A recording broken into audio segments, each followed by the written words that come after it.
47 में पार्टीशन हुई, पार्टीशन में सिखों ने चूज किया यहाँ पे आना, हो गया।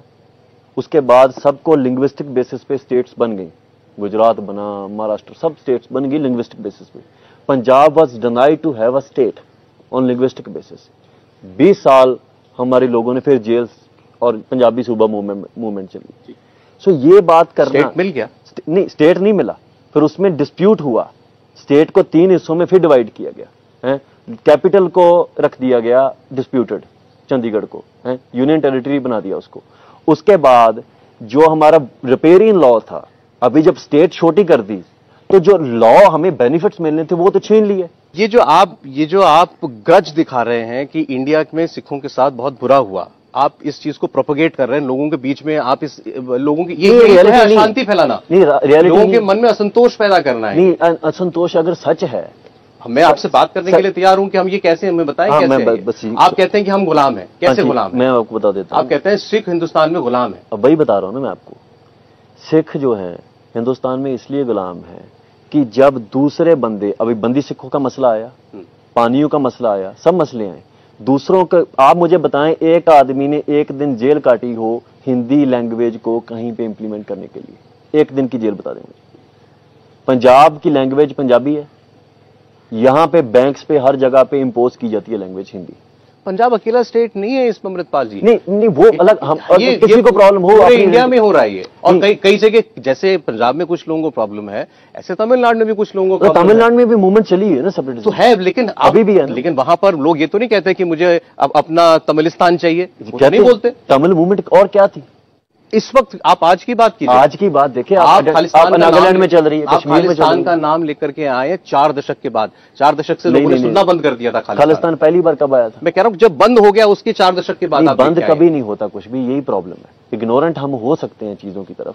और ये कितनी बड़ी रियलिटी है कि जमीन के नीचे लावा हो, बड़ा पनप रहा हो, ऊपर तो सरफेस नॉर्मल लगती है जब तक कोई रप्ट नहीं करता, और हम ये इल्यूजन में रहे कि ये कुछ नहीं हो रहा। मुझे बता दीजिए, इस वक्त भारत में हिंदू राष्ट्र के लिए कहीं कोई एजिटेशन चल रहा हो? एजिटेशन, कई लोग मोर्चे लगा रहे हो, कई लोग धरने दे रहे हो। खालिस्तान की तो भी एजिटेशन नहीं चल रही।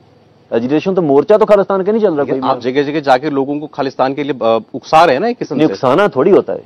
अगर आप मुझे डेमोक्रेसी में ये राइट है कि नहीं है, आप मुझे बताएं एक बात। नहीं, अगर आप लोगों को जो सेडिशन है, देशद्रोह, उसको क्या कहते हैं, आप माने या ना माने, कॉन्स्टिट्यूशन में आईपीसी में देशद्रोह का वायलेंट अगर वो है देश की सत्ता, देश की सरकार के खिलाफ लोगों के मन में असंतोष भरना। मैं आपको बताता हूं उसकी डेफिनेशन। वो तो आप कर रहे हैं, मैं भी डेफिनेशन दे देता हूं। सुप्रीम कोर्ट का मैंडेट है पीसफुल तरीके से खालिस्तान को एडवोकेट करना, लिटरेचर लिखना, बांटना, उसकी कॉन्फ्रेंसेस करना, ये कोई क्राइम नहीं। 2006 में सुप्रीम कोर्ट ने ये मैंडेट दे दिया। Supreme court law making authority है ना इंडिया में। जहां तक मेरी जानकारी है, सुप्रीम कोर्ट ने ये कहा था कि सिर्फ कोई नारा लगा रहा है खालिस्तान का तो पर से वो देशद्रोही नहीं हो जाता। और मेरी बात सुने, इंडिया में सिमरनजीत सिंह मान एक एमपी हैं जिनकी पार्टी है श्रोमणी अकाली दल अमृतसर, जो खालिस्तान के नाम पे इलेक्शन लड़ती है। आप वो सही कह रहे हैं, एमपी बन गए, वो आप सही कह रहे हैं। हाँ, तो फिर क्राइम कैसे हो गया? ये ताज्जुब की बात है कि वो पब्लिकली खालिस्तान को प्रोपोगेट करते हैं और वो भारत की संसद में बैठते हैं। ये वाकई ताज्जुब नहीं होता। मैं आपको बताता हूँ, यही डेमोक्रेसी होती है। वो तो डेमोक्रेसी कैसे? अब उनको लोगों ने चुन के भेजा हुआ है। अमृतपाल जी, ठीक है, मैं कह रहा हूं, अभी हम कॉन्स्टिट्यूशन की बात कर रहे हैं ना, मैं कॉन्स्टिट्यूशन की शपथ खा के इंडिया की पार्लियामेंट में बैठा हूं और मैं कह रहा हूं कि मैं इस कॉन्स्टिट्यूशन को मानता ही नहीं। और वो तो दोनों चीजें ब्रिटिश इंडिया में भी था। महात्मा जब प्राइम मिनिस्टर बनते थे, पहले पंजाब का अलग प्राइम मिनिस्टर बनता था ब्रिटिश इंडिया में, वो सब लोग ओथ लेते थे कि हम लोग जो ब्रिटिश इंडिया है, जो एम्पायर है, ईस्ट इंडिया कंपनी है, हम इसको लॉयल रहेंगे। उसके बावजूद भी ये मूवमेंट चलती है। मैं आपको बताता हूँ, 80s की बात कर रहा हूँ। मिलिट्री को पंजाब में भेजने के लिए एजिटेशन होने लगे। इवन जो अडवाणी और ऐसे लीडर्स थे, उन्होंने मार्च निकाले, पंजाब में मिलिट्री भेजो है। उसका रिजल्ट क्या हुआ? पंजाब में क्राइम नहीं था उतना जितना पंजाब को, अभी भी आप आए हैं पंजाब में, पंजाब के बाहर के लोगों को आज भी लग रहा होगा पंजाब में पता नहीं क्या हो गया। आप मुझे बताएं, पंजाब में आए हैं आज, क्या हुआ पंजाब में? अभी शांत है पंजाब। ऐसे ही एक अभी बिहार में ट्रेन जला दी गई अग्निपथ स्कीम के बाद, कितना कुछ हुआ यूपी बिहार में। 12 महीने वायलेंस चलती है, कम्युनल वायलेंस चलती है ना। कल किसी के जला दिया गया, जिंदा जला दिया गया लोगों को। वहां पे कभी किसी ने बोला कि ये स्टेट अनसेफ हो गई है? या मीडिया पे ये डिबेट चला कि पंजाब में मिलिटेंसी, बिहार में था ना, राज था बिहार में, सब था, सब यूपी में आज भी गैंगस्टरवाद बहुत बड़े चरम पे है। तो वो सब कौन बोलता है वापस? ऑर्गेनाइज्ड क्राइम, माफिया का क्राइम, कहीं कम्युनल राइट हो जाना, ये आप ठीक कह रहे हैं, पूरे देश में होता है और कई शहरों में और हर राज्य के अंदर ऐसा होता है। लेकिन इसकी हम तुलना मिलिटेंसी से, उग्रवाद से, टेररिज्म से नहीं कर सकते। आप जिस दौर की बात कर रहे हैं सर, उस दौर के अंदर फरमान निकाले जाते थे कि इनको कत्ल करना है, लिस्टें बनती थी कि इनको कत्ल करना है, बसों से निकाल के लोगों को मारा जाता था। और 2 इंसिडेंट हुए, मेरी बात सुनिए, 2 इंसिडेंट हुए हैं। मोगा बस कांड हुआ, इंडिया अथॉरिटी ने वो बंदों को अरेस्ट किया जिन्होंने वो किया, बशर्ते उनको कोर्ट में पेश करके ये एविडेंट करते कि इन्होंने ये किसके कहने पे किया है, उनका एनकाउंटर कर दिया गया। सच सामने नहीं आया। Dead man never talks. अभी होता क्या है मैं आपको बताता हूं। आपकी पहली सिंपैथी जो है उस आदमी के साथ क्यों है जो जिसको शक में पकड़ा, उसके साथ क्यों नहीं, जिसको बस से निकाल के नहीं, मेरी सिंपैथी उनके साथ भी है। तब की जितनी भी मिलिटेंट ग्रुप्स थे उन्होंने कंडेम किया, आपको पता है इस बात का। बब्बर खालसा ने इसको कंडेम किया है, गुरबचन सिंह मानूचाल जो बहुत बड़े मिलिटेंट लीडर थे उन्होंने कंडेम किया कि this is not our way to do things. ये किसने किया और ये हो कंडेम करते हैं इसको, ऐसे एक्ट को कंडेम करते हैं। हो लाजिम सी बात है, जिसका कुछ लेना देना नहीं है उनको बस से निकाल के मार देने को मतलब कौन कंडेम नहीं करता? जिन लोगों ने एयर इंडिया का जहाज उड़ा दिया था, 329 लोग मारे गए और उसकी जांच अभी देखें क्या निकला उसमें, कैसे आरएसएस और इंडियन जो एम्बेसीज के साथ एफिलिएटेड लोग थे वो on the time boarding cancel करके बाहर आ गए, उनकी फ्लाइट्स कैंसिल हो गई। कॉन्स्पिरेसी ढूंढ रहे हैं। नहीं, कॉन्स्पिरेसी हो नहीं, पूरी दुनिया जानती है कि that was an act of terror, नहीं वो people who believed in Khalistan. मेरी बात सुनिए, पूरी दुनिया क्या जानती है? जो इन्वेस्टिगेशन में सच सामने है उसको हम इग्नोर कर दें। इवन कनाडा ने भी ये माना अभी कि इसमें कॉन्स्पिरेसी थी। और अभी मैं आपको बताता हूं कॉन्स्पिरेसी क्या होती है।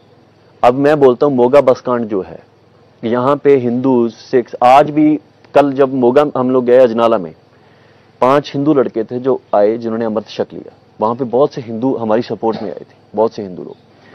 अभी हिंदुओं और सिखों का कोई मसला नहीं है पंजाब में एट द पॉइंट, पर इसको बनाने के लिए सरकार अगर कुछ ऐसा करवाती है करवा सकती है ना। Politics is all about this. Political गेमों में कितना कुछ हुआ है, जैसे जो इवन दो जो हरिशमा में हुआ था जो इतना बड़ा अटैक, उसके पहले जो प्लेन से बॉम्ब गिराया गया था अमेरिका में, है वो सब कुछ बोलते हैं कि कंस्पिरेसी थी। आज बोला जाता ना सारी चीजों को। सो कंस्पिरेसी को डिनाई कर देना ये अच्छी बात नहीं। सर आज आप कहें कि ऐसा कहीं छपा कि वो कॉन्स्पिरेसी थी, उसमें आरएसएस वाले कैसे निकल गए थे? आरएसएस नहीं मैं बोल रहा हूं, जो एम्बेसी वाले निकल गए थे। अभी भी उसके कल्प्रिट्स जो हैं उनके बारे में भी लोग जानते हैं। मैं आपसे चलिए इसको दूसरे शब्दों में पूछ लेता हूं, अगर कोई खालिस्तान मूवमेंट के नाम पर ऐसी वायलेंस करे तो कंडेमनेबल है? कंडेमनेबल है और नॉट जस्टिफाइड है। जस्टिफाइड नहीं है, नहीं जस्टिफाइड। देखो इनोसेंट बंदा, मैं इसे समझता हूं जब मूवमेंट्स चलती हैं और कॉन्सिक्वेंसेस होते हैं, आपको भी मालूम है there are consequences, but innocent बंदा कोई भी मरे, कोई भी बंदा जो रिस्पॉन्सिबल नहीं है, डायरेक्टली इन्वॉल्व नहीं है चीजों में, उसको कंडेम करना ही चाहिए। और किया है लोगों ने। वो आप अब देखें मीडिया की पावर क्या थी, आज मीडिया एक डिफरेंट स्केल पे है।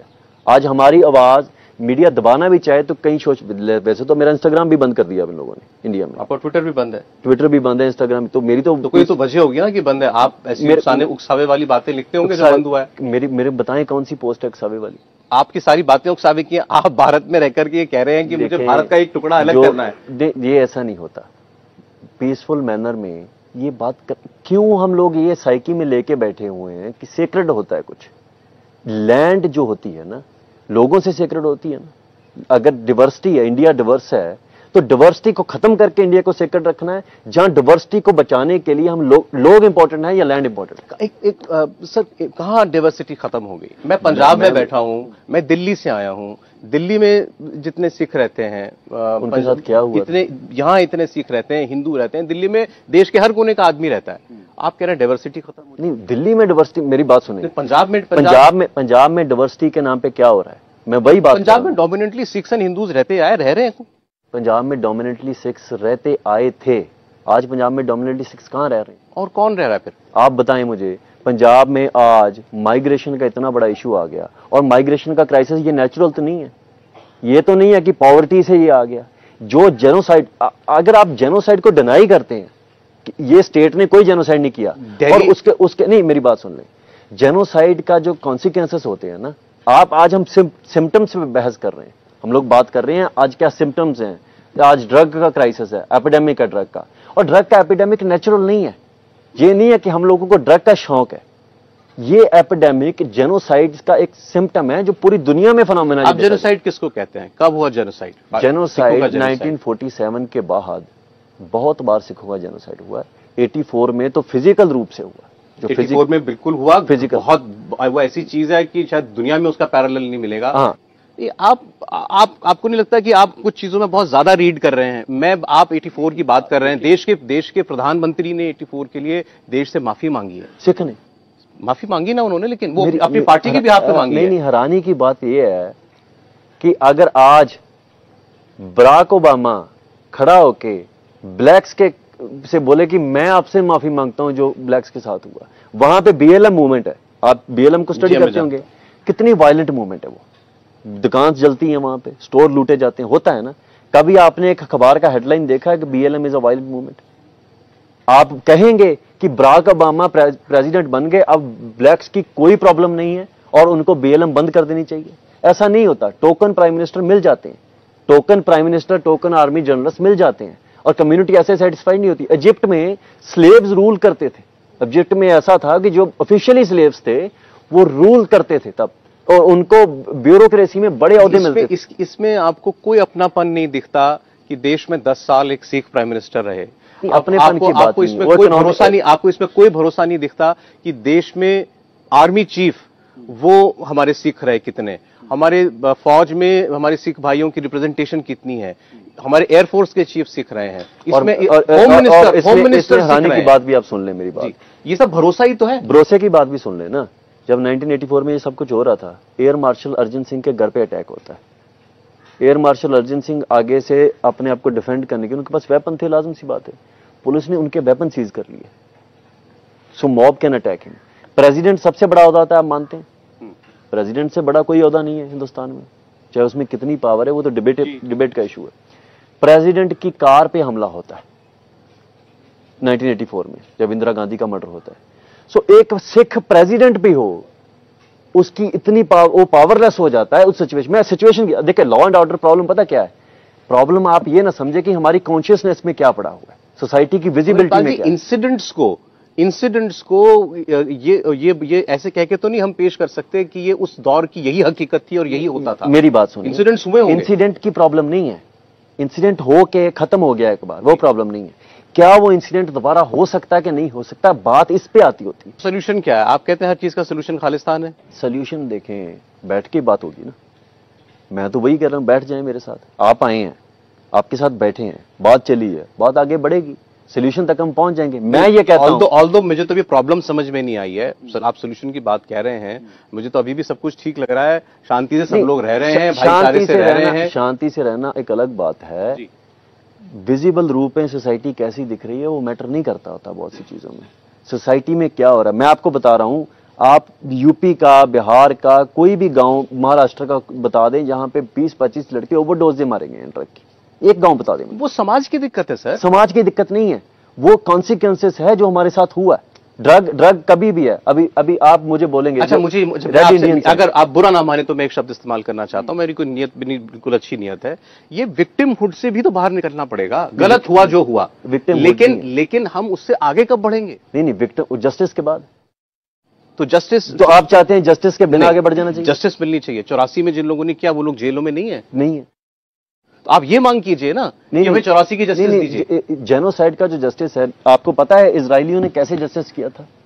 आपने पढ़ा ही होगा ना, उन्होंने कैसे बंदों को ला के। मैं आपको बताता हूं सोसाइटी में पनिशमेंट क्यों बताई जाती है। पनिशमेंट और जो क्यों होती है, वो इसलिए होती है कि जब ऐसे हीनियस क्राइम्स होते हैं वहां पे पनिशमेंट विजिबल रूप से इतनी बड़ी दी जाती है ताकि जो सोसाइटी अंडरस्टैंड करे ये क्राइम एक्सेप्टेबल नहीं है। वैसा कुछ नहीं हुआ।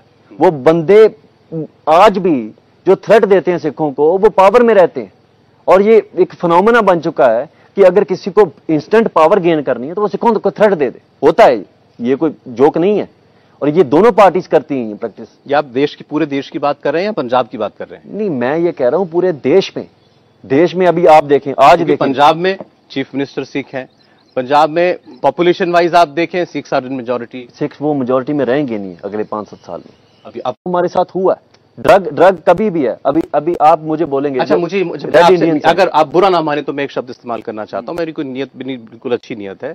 ये विक्टिमहुड से भी तो बाहर निकलना पड़ेगा। गलत हुआ जो हुआ, लेकिन हम उससे आगे कब बढ़ेंगे? नहीं, विक्टिम जस्टिस के बाद तो जस्टिस, तो आप चाहते हैं जस्टिस के बिना आगे बढ़ जाना चाहिए? जस्टिस मिलनी चाहिए। 84 में जिन लोगों ने किया वो लोग जेलों में नहीं है? नहीं है।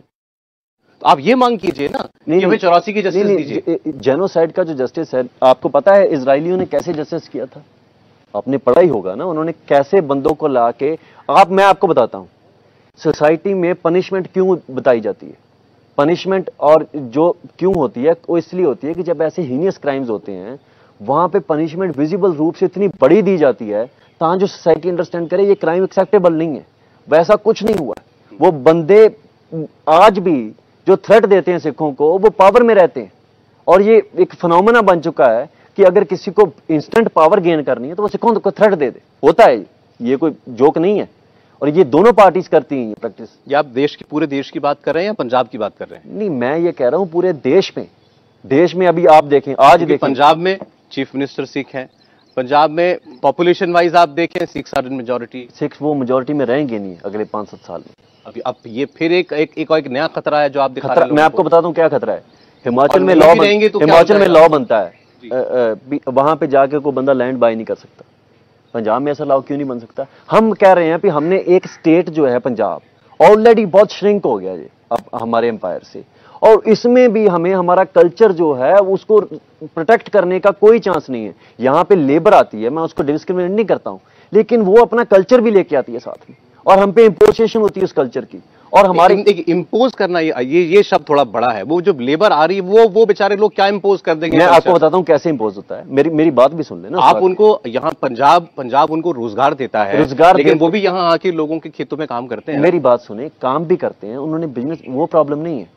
लेकिन आप बताएं कि पंजाब में आना और आके इजीली एस्टैब्लिश हो जाना, और यहाँ पे देखो अभी सीरियसली बात होती है, जब हम लोग कल्चर की बात करते हैं और स्टेट को लिंग्विस्टिक बेसिस पे बांटते हैं, इसका अर्थ ये है ना कि लैंग्वेज को प्रोटेक्ट करना है। इसका कोई और अर्थ तो नहीं है। लिंग्विस्टिक बेसिस पे कल्चर और लैंग्वेज और रिलीजन को प्रोटेक्ट करने की बातें होती हैं जब एरियाज डिवाइड किए जाते हैं कॉलोनीज में। और जब कोई दूसरा बंदा आता है, वो चाहे ना चाहे कल्चरल इन्फ्लुएंस तो होता ही है उसका। और वो क्या हो रहा है पंजाब में, उस पर कोई मॉनिटरिंग नहीं है, कोई भी मॉनिटरिंग नहीं है। कोई बंदा कल आता है, उसका आज पंजाब में वोटर आईडी कार्ड बन सकता है, और ये किसी और स्टेट में दिखा दें मुझे आप जितनी प्रॉब्लम्स बता रहे हैं, तो इनके लिए तो खालिस्तान की जरूरत नहीं है। तो खालिस्तान की जरूरत क्यों है? खालिस्तान की जरूरत इसलिए नहीं होती कि ये प्रॉब्लम्स हैं। खालिस्तान की जरूरत इसलिए होती है कि ये प्रॉब्लम अगर आज सॉल्व भी करते हैं। आज क्या 370 था कश्मीर के साथ? था ना, एक पॉइंट पे। आर्टिकल 370 रिवोक करने की पावर किसके पास थी? कश्मीरियों के पास नहीं थी, वो और लोगों के पास थी जिन्होंने डिसाइड किया कश्मीर का फ्यूचर। हम पावर के लिए लड़ रहे हैं। आज क्या हो रहा है, कल क्या हो सकता है, ये चीजें होती हैं पावर से डिफाइन। देखिए, कश्मीर एक टेररिज्म मिलिटेंसी इन्फेस्टेड स्टेट है। उसको कंट्रोल करने के लिए वहां प्रेसिडेंट्स रूल भी लगे, और उसके बाद अभी 370 हटा करके उसको यूनियन टेरिटरी बनाया गया। सरकार ने ये कहा है कि उसको दोबारा हम स्टेट बनाएंगे, वहां दोबारा इलेक्शन होगा, हो सकता है इस साल इलेक्शन हो जाए। मेरी बात सुनिए, लेकिन पंजाब के स्टेटहुड को कभी खतरा नहीं रहा। पीपल ओपिनियन क्या है पंजाब कश्मीर के लोगों का? वो चाहते हैं कि वहां राज्य बने, वो चाहते हैं फुल स्टेटहुड बने। तो फिर पीपल ओपिनियन से बड़ी चीज क्या होती है डेमोक्रेसी में? लेकिन उसके लिए हालात सही होने चाहिए। अगर वहां पर हालात खराब, तो देखो दो मुल्कों की पॉलिटिक्स में अगर कोई क्रश कर रहा है तो लोगों का कसूर तो नहीं है। वही मैं बात कर रहा हूं। यहाँ पे प्रॉब्लम यह है कि आप हालात खराब करने की जिम्मेदारी उन लोगों पे ही डाल देते हैं जो सफर कर रहे हैं। अभी हम पे डाल देंगे आपकी, ये मैं हालात खराब कर रहा हूं। मैं ड्रग क्राइसिस की बात कर रहा हूं। अभी एक रिपोर्ट आई, डीजीपी लेवल के बंदे ड्रग में इन्वॉल्व हैं, बिजनेस में। डीएसपी सेखों की अरेस्ट भी हुई ना इस मसले में। अब मुझे ये बताएं कि जब इतने बड़े लेवल पे क्राइसिस है और 50 किलोमीटर का एरिया आर्मी के कंट्रोल में भी आता है बॉर्डर के साथ, वहां पे भी ड्रग कंट्रोल नहीं हो रहा। और ड्रग इतना इजी है, मैं आपको लेके जाऊंगा, अगर आपके पास टाइम होगा ना, बाद में आ जाएंगे, एक हफ्ता साथ रहें। पंजाब के किसी गांव में जाके 10 मिनट खड़े हो जाएंगे, आपको ड्रग मिल जाएगा। और ये हीरोइन है, हीरोइन एक नॉर्मल कहां से रही है? आ कहां से रही है ड्रग? सिंथेटिक ड्रग यहाँ पे भी बन रहा है। और मैं आपको बताता हूँ, सिंथेटिक ड्रग बनाना जो है, ये ऐसी कोई रॉकेट साइंस नहीं रही। अब आप अफ्रीका से या मैक्सिको से एक बंदे को लेके आए और उसको, ओपीएम से बनता है सब कुछ, उसको कितना इतने बड़े घर में तो लैब लग जाती है इसकी, जितना मर्जी प्रोड्यूस करते जाएं। ये, हाँ, मैं नहीं कहता पाकिस्तान से नहीं आ रही, मैं नहीं कहता ये नहीं आता होगा, पर मैं ये कहता हूं कि पाकिस्तान से जो आ रहा है उसको कंट्रोल किसने करना है? सिखों ने करना है कंट्रोल। उसको मिलिट्री ने, अगर वेपन्स आते हैं तो मिलिट्री कंट्रोल करती है।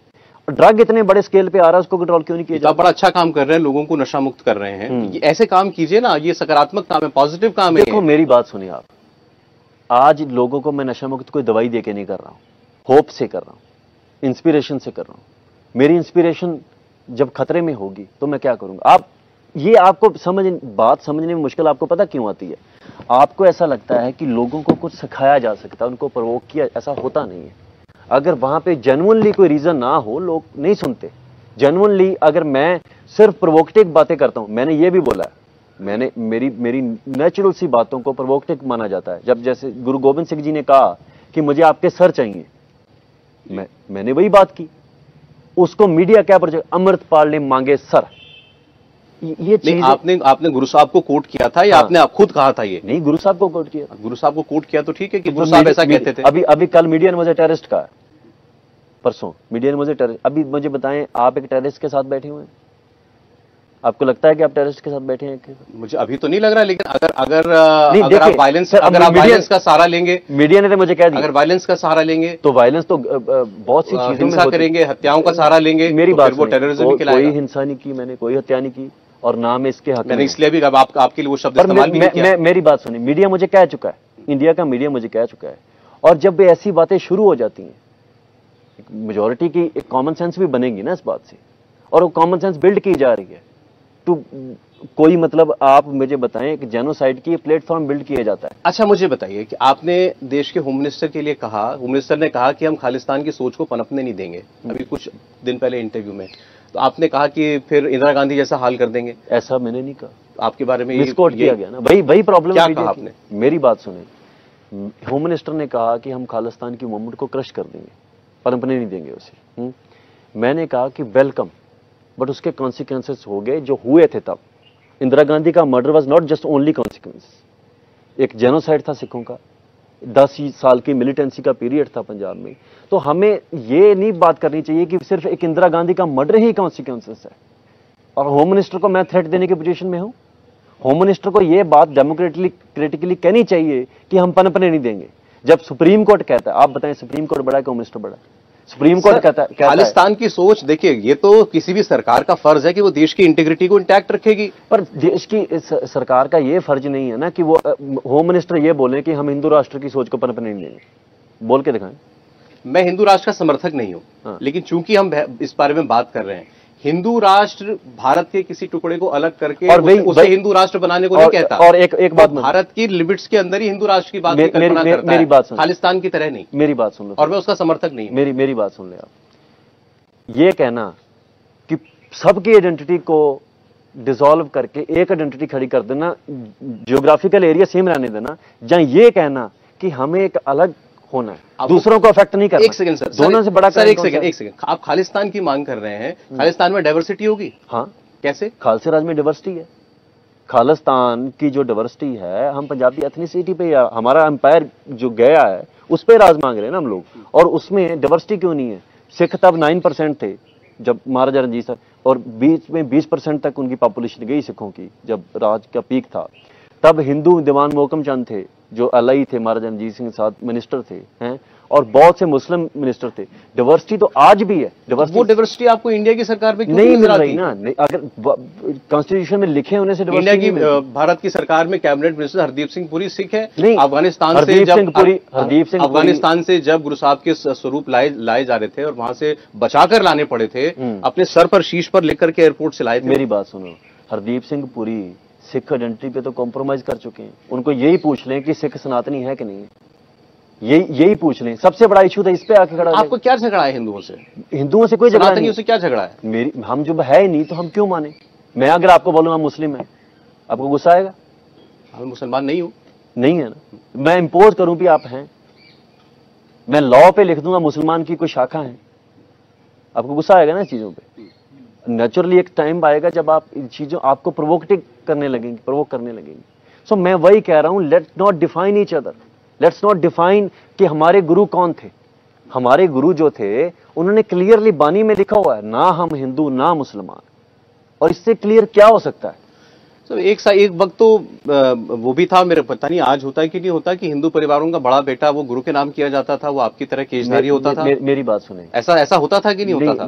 मुझे ऐसे इसके कोई हिस्टोरिकल इवेंट नहीं मिलते। आर्य समाजों ने ये यूज किया, एक हिंदू है एक आर्य समाजी भी है। नहीं, ये ऐसा होता था, मैं इसलिए कह सकता हूं कि मेरे परिवार में पीछे हुआ है। सिक्खी को डिल्यूट करने के लिए एक प्रोसेस शुरू किया, जिसमें यह था कि जो लोग सिख बन जाते थे they were still practising Hindu practices. उसमें क्या होता है आपको बताता हूं।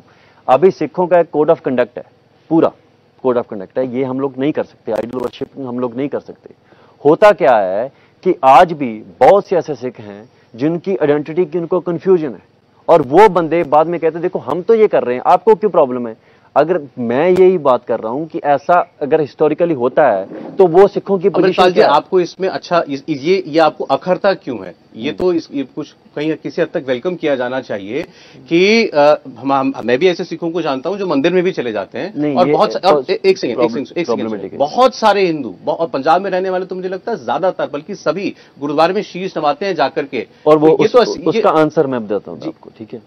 एक कोड ऑफ कंडक्ट है हिंदूज का, आदर भाव है ये। नहीं, आदर भाव की बात नहीं है, हिंदूज का एक अपना कोड ऑफ कंडक्ट है। हिंदूज का कोई कोड ऑफ कंडक्ट नहीं है ना, ठीक है, वो गुरुद्वारे में जा सकते हैं। सिखों का तो है। हमें गुरु साहब कहते हैं गल पाथर कैसे तरेसगा, जो आदमी बुत परस्ती करता है वो भव सागर से पार नहीं गुजर सकता। तो हमारा मंदिर में जाना प्रोहिबिटेड है। कोई सिख जाता अपनी कैपेसिटी पे जाता है, गुरु इज नॉट अलाउइंग दैट। भगत कबीर की बानी में आपने सब कुछ पढ़ा होगा, है गुरु ग्रंथ साहब जी की बानी में सब कुछ पढ़ा होगा। सो ये है कि प्रॉब्लम यही है, हिंदूज का कोड ऑफ कंडक्ट ना होने की वजह से उनको लगता है सिखों का भी नहीं होना चाहिए। मैं कहता हूं आपको वेलकम है गुरुद्वारे में, ऐसा नहीं है कि आपको वेलकम नहीं है, लेकिन आप इसके बदले में ये उम्मीद ना रखें कि सिख मंदिर में जाएं, जहां वो मतलब वही चीजें गुरुद्वारे में करें जो मंदिर में हो रही है। यही प्रॉब्लम। अब वेपन लेके हम गुरुद्वारे में जाते हैं, इसमें पता क्यों प्रॉब्लम होती है? गुरुद्वारे तो वेपन ऑलरेडी पड़े हैं, बंदूकें पड़ी हुई हैं 5 तख्तों पे, 5 तख्त हैं सिखों के, और जो बंदूकें हैं और हथियार हैं उनका प्रकाश गुरु ग्रंथ साहब जी के 2.5 फुट ऊपर होता है, हथियार को ऊपर रखा जाता है 5 तख्तों पे सिखों के। और वो क्या सिंबल है? हमारे तो गुरु गोविंद सिंह जी कहते हैं अस कृपान खंडो खड़ग तुबक तबर आर तीर सैफ सरोही सहथी, यह है हमारे पीर। जो शस्त्र हैं यही हमारे पीर हैं, यही देवी हैं, यही देवते हैं हमारे, ये हथियार जो। या बता सकते हैं कौन से दौर में ये बात कही गई होगी? नहीं, दौर तो चेंज नहीं होते। क्योंकि नानक साहब के गुरुजी महाराज के दौर पर तो जंगें नहीं हो रही थी। नहीं हो रही थी, तभी बाबर चढ़ के आ रहा था। बाबर ने जब हमला किया, गुरु नानक साहब पता क्या बोलते हैं? गुरु नानक साहब ने तो शस्त्रों की उन्होंने बात की, युद्धों की, शस्त्रों की बात की है। जाओ तो प्रेम खिलन का चाओ, सिर तर तली गली मेरी आओ, इत मार्ग पैर तरीजय, सिर दीजय कांड न कीजिए। Guru Nanak Sahib ji says if you want to come with me make sure you are not afraid of death. आप अपना शीश अपने तली पे धर के आए, इस मार्ग पे चलना है, सिर दे दें, पैर पीछे नहीं आपने उठाना। गुरु नानक साहब ने युद्ध का भी वर्णन किया है बहुत बड़े, और उसके बाद गुरु अर्जन साहब तक शहादत हुई है शांतमयी। 6वें पातशाह ने 2 तलवारें पहनी, एक मीरी की एक पीरी की, 2 तलवारें। लोग एक पहनते हैं, 6वें पातशाह ने 2 तलवारें पहनी गुरु हरगोबिंद साहिब जी ने। और उसके बाद अकाल तख्त की सृजना होती है। अकाल तख्त का अर्थ ही है कि हम शस्त्रधारी हों। गुरु साहब ने पता क्या बोला? मुझे बेटा में क्या चाहिए? लोग बेट करते थे प्रेम बेटा, उन्होंने कहा मुझे जवानियां और शस्त्र अच्छे से अच्छे घोड़े मुझे चाहिए। सो ये चीजें आप वो, लेकिन वो कृपान रखना जो है वो मैंडेटरी था धर्म के अंदर, लेकिन अब ऑटोमेटिक राइफलें रखना तो नहीं था। नहीं, वेपन होता आपके साथ लोग चलते हैं, आप बीसीयू लोग आपके साथ चलते हैं, बंदूकें होती हैं उनके पास। तो बंदूकें वो किसी को गोली मारने के लिए थोड़ी रखी हुई, फिर क्यों है? अभी देखें हमारे पास आपको जान का खतरा है। मैं बता देता हूँ क्या खतरा है हमें। ड्रग का प्रॉब्लम पंजाब में। ड्रग आप मानते हैं $1 बिलियन इंडस्ट्री, बहुत बड़े स्मगलर्स हैं ड्रग के, ड्रग लॉर्ड्स भी होते हैं, उनके पास सब क्राइम करने की कैपेसिटी होती है। हमने उनके खिलाफ मूवमेंट शुरू की है, तो हमें तो अकेला गवर्नमेंट से थोड़ी खतरा है, हमें तो हर तरफ से खतरा है। तो आपके पास जो हथियारधारी लोग हैं वो सेल्फ डिफेंस के लिए हैं? हमेशा ही होते हैं। चलिए ठीक है। अब अंत में जाते जाते बस एक चीज मैं आपसे पूछ रहा हूं, खालिस्तान की इतनी बात हुई है, आपको जरा भी डर नहीं लगता कि पंजाब कहीं वही लेट 70s 80s के 90s के दौर में नहीं चला जाएगा? नहीं जाएगा। इतना खून खराबा हुआ है। अगर गवर्नमेंट तब भी निरंकारी कांड से सब कुछ शुरू हुआ था। निरंकारी बहुत सारी वजह हो सकती है। नहीं, आज भी देखे इनजस्टिस जो होता है ना, अगर हमें कोई भी जो एस्टेब्लिशमेंट के लिए लड़ रहा बंदा है, इंडिया एस्टेब्लिश्ड है, हम एस्टेब्लिशमेंट के लिए लड़ रहे हैं, ये मान ले हम लोग हैं, कोई भी एस्टेब्लिशमेंट के लिए लड़ रहा बंदा वायलेंट रास्ते पे चलना नहीं चाहता, ये उसकी प्रायोरिटी कभी नहीं होती, ये उसकी लास्ट ऑप्शन हो सकती है। सो ये हम पे बोझ डालना नहीं, ये ऑप्शन रखी हुई है आपने दिल्ली? मैंने नहीं रखी हुई, लेकिन अगर मेरे पास कोई ऑप्शन ही ना होगी तो मुझे आप कहेंगे कि मैं शांतिपूर्ण तरीके से खालिस्तान की मांग को उठाता रहूंगा लेकिन कभी हिंसा नहीं करूंगा, या फिर कह सकते हैं मैं कभी हिंसा नहीं करूंगा? मैं हिंसा बर्दाश्त नहीं करूंगा, ये मैं कहूंगा। गुरु साहब ने कहा जब सब रास्ते बंद हो जाएं, साम दाम दंड भेद सब बंद हो जाएं, जब मतलब होता है ना कि कोई रास्ता आपके पास ना रहे, तो गुरु साहब ने फिर इनको पीर ही इसलिए कहा है, और ये किसी निर्दोष के खिलाफ यूज करने के लिए नहीं है। आप लोगों से तो नहीं कहेंगे हथियार उठाने के लिए? नहीं, मैं क्यों कहूंगा लोगों से, मैं तो ये कहूंगा शस्त्रधारी हो जाए। हथियार उठाना तो अच्छी बात है सिक्की में, शस्त्रधारी होना। आप लोगों से कह रहे हैं कि हथियार रखें अपने पास? रखने चाहिए, पोजेस करने चाहिए हथियार। गवर्नमेंट के अभी लाइसेंस देती है गवर्नमेंट, तो पोजेस क्यों नहीं करने चाहिए? अभी मैं कहता हूं पंजाब में एक और कंफ्यूजन क्रिएट की जाती है। हथियार रख के क्या करना है? हथियार रख के क्या नहीं करना है? मैंने एक टेक्सास के आदमी से पूछा, वहां पे अमेंडमेंट 2 है ना, मेरे साथ रहता था एक बंदा टेक्सास का, मैंने उसको पूछा आप अमेरिका में तो 2 मिनट में पुलिस आ जाती है, 2 मिनट में 2.5 मिनट में उनका रिकॉर्ड होता है, आ जाती है पुलिस है, तो आप क्यों वेपन रखते हैं इतने बड़े बड़े? उसने मुझे जो आंसर दिया वो बहुत कमाल का था। वो उसने बोला कि मुझे जो आम क्रिमिनल है उससे तो पुलिस बचाएगी, अगर पुलिस मेरे खिलाफ आ गई चढ़ के, पुलिस मेरी क्रिमिनल बन गई है, तो फिर मुझे कौन बचाएगा? तो सेल्फ डिफेंस जो होता है ना, जो कॉन्स्टिट्यूशन में ये चीज डाली गई है आर्म को पोजेस करने की है, आर्म्स रखने की, लीगली आर्म्स बाय कर सकने की, ये चीज इसलिए डाली गई है। और उसको उसमें उस प्रैक्टिस को ईवल बना देना। पंजाब में गन पोजेशन बहुत हाई है, आपको मालूम है ना, पर गन वायलेंस पंजाब में बहुत लो है।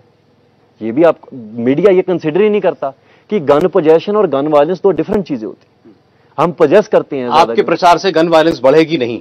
मेरे प्रचार से गन वायलेंस कम होगी, लोगों को पता होगा कि गन्स को यूज कैसे करना। खालिस्तान की मांग आप करते रहेंगे? खालिस्तान की मांग करना किसी भी तरीके से गलत नहीं है। 2 टाइम अरदास में हम लोग करते हैं, राज करेगा खालसा आकी रहे ना कोई, और ये तो हिंदू भी पढ़ते हैं जाके गुरुद्वारे में, वो भी खालसा का। पंजाब के हिंदू डरे हुए हैं, पंजाब ना, वो डरे हुए हैं, आपकी बातें सुन के डर रहे हैं कि फिर वही दौर आ जाएगा। कल आप जब हम वापस आए अजनाला से, रास्ते में जितने हिंदू थे वो तो हमें मिले, उन्होंने ग्रीट किया, और आज भी जितने आते हैं यहाँ पे, हमारा जो सेंटर यहाँ पे चल रहा है, यहाँ पे 10-12 लड़के तो हिंदू हैं, उनको तो नहीं डर लगता हमसे। आपको इस बात का डर लगता है कि भारत सरकार या पंजाब की सरकार आप पर कार्रवाई कर सकती है, गिरफ्तार कर सकती है, जिस किस्म की प्रचार और बातें आप कर रहे हैं? मार सकते हैं, वो मार दें जिस दिन उनको लगता है। मारने उनको लगेगा कि आपके बातों से अशांति फैल सकती है, तो वो पाबंदी लगाई जा सकती है, गिरफ्तार किया जा सकता है। सच को पाबंदी हमेशा लगती है।